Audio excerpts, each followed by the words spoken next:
नमस्कार. आजच्या भागाचं नाव आहे तोमोईतील अभ्यास. आगगाडीच्या डब्यात वर्ग घेण्यापेक्षाही तिथली बसण्याची पद्धत जगावेगळी होती. पूर्वीच्या शाळेत प्रत्येकाची बसण्याची जागा ठरवून दिलेली असायची. पण इथे मात्र ज्याला जिथे बसायचं आहे तिथे त्यांनी बसायची मोकळीक होती. खूप विचार करून तोतोचाननं तिच्या नंतर आलेल्या त्या मुलीजवळ बसायचं ठरवलं. कारण तिनं लांब कानाच्या सशाचं चित्र असलेल्या गुलाबी रंगाचा फ्रॉक घातला होता. या शाळेतली सगळ्यात वेगळी गोष्ट काय असेल ना, तर तिथले तास. सर्वसाधारणपणे प्रत्येक शाळेमध्ये प्रत्येक तासाचे विषय ठरलेले असतात. म्हणजे समजा पहिला तास भाषेचा असला तर पूर्ण तास भाषेचा अभ्यास, दुसरा तास गणित असेल तर फक्त गणिताचा. पण इथे मात्र सगळंच निराळं. सुरुवातीलाच बाई त्या संपूर्ण दिवसात काय काय करायचं आहे ह्याची यादी द्यायच्या आणि त्या त्या विषयाचे प्रश्न सांगायच्या. मग मुलाला त्या म्हणायच्या, आता तुम्हाला हव्या असलेल्या विषयाने सुरुवात करा. त्यामुळे तुम्ही भाषा, गणित, विज्ञान आणखी काहीही केलं तरी बिघडायचं नाही. मग कुणी निबंध लिहायचं, तर कुणी काचपात्रामध्ये काही अल्कोहोलाच्या दिव्यावर तापवत प्रयोग करायचं, कुणी गणित सोडवत असेल तर कोणी इतिहासप्रेमी इतिहासात मग्न असेल. शिकवण्याच्या ह्या पद्धतीमुळे शिक्षकांना मुलांचं अधिक निरीक्षण करता यायचं. त्यांची प्रगती, त्यांच्या आवडीनिवडी, त्यांचे विचार करण्याची पद्धत अधिक जवळून समजून घेणं सहज शक्य व्हायचं.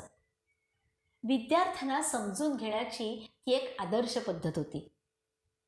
मुलांच्या बाबतीत सांगायचं तर त्यांना आवडत्या विषयानं सुरुवात करायला आवडायचं आणि नावडते विषय शिकायला अख्खा दिवस असायचा.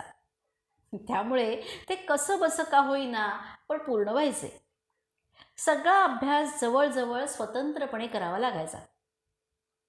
फक्त अडचण येईल तिथे शिक्षकांची मदत घ्यायची.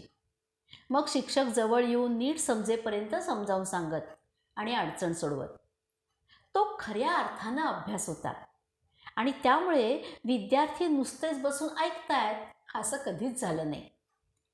पहिलीतल्या मुलांना अजून तितकासा स्वतंत्रपणे अभ्यास करता येत नव्हता. तरीसुद्धा त्यांना हवा तो अभ्यास करण्याची मुभा होती. काही जण अक्षरं गिरवत होते, काही चित्र काढत होते, कुणी पुस्तक वाचत होते, तर कुणी चक्क संगीताच्या तालावर कवायत करत होते. तोतोचानच्या शेजारची मुलगी वहीमध्ये अक्षरं लिहित होती. पण तोतोचानला मात्र हा प्रकारच नवा होता. काय करावं हे न सुचल्यामुळे ती बसून राहिली. तेवढ्यात तिच्या मागचा एक मुलगा उठून बाईंकडे गेला. त्याला काहीतरी शंका आली असेल. बाई दुसऱ्या कुणाला तरी समजावून सांगत होत्या. तोतोचानची नजर बाईंकडे जाणाऱ्या त्या मुलावर स्थिरावली होती. तो काहीतरी वेगळाच चालत होता. चालताना एक पाय किंचित फरफटल्यासारखं वाटत होता. पहिल्यांदा तिला वाटलं की तो मुद्दाम तसं करतोय, पण नंतर तिला जाणवलं की तो मुद्दाम तसं करत नव्हता. तो परत बाकाकडे आला तरी तोतोचान एकटक त्याच्याकडे बघत होती. तो तिच्याकडे बघून किंचित हसला आणि त्याच्या बाकाकडे गेला. इतर मुलांपेक्षा त्याला बसायला थोडा जास्त वेळ लागला.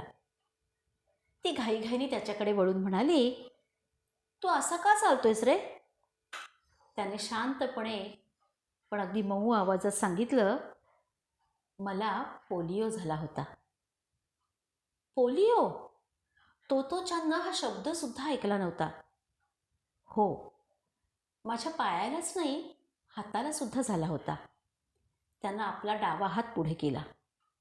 त्याची लांब सडक बोटं वाकडी दिसत होती. एकमेकांना चिकटल्यासारखी वाटत होती. याला काही औषध नाही आहे का रे? तिनं विचारलं. पण तो काहीच बोलला नाही. आपण उगीच विचारलं असं वाटून तोतोचानला अगदी ओशाळल्यासारखं झालं. तेवढ्यात तोच उत्साहानं म्हणाला, माझं नाव यासुआकी यामातोमा. तुझं? त्याला उत्साहानं बोलताना ऐकून तिला बरं वाटलं. माझं तोतोचान, ती म्हणाली. आणि तेव्हापासून तोतोचान आणि यासुआकी यांची पक्की दोस्ती झाली. उन्हात वर्गात उकडायला लागलं होतं. कुणीतरी खिडकी उघडली आणि मुलांच्या केसांना भुरभुरवत वाऱ्याची एक हलकी झुळूक वर्गामध्ये शिरली. तोतोचानचा तोमोई विद्यालयातला पहिला दिवस अतिशय उत्साहात सुरू झाला. धन्यवाद.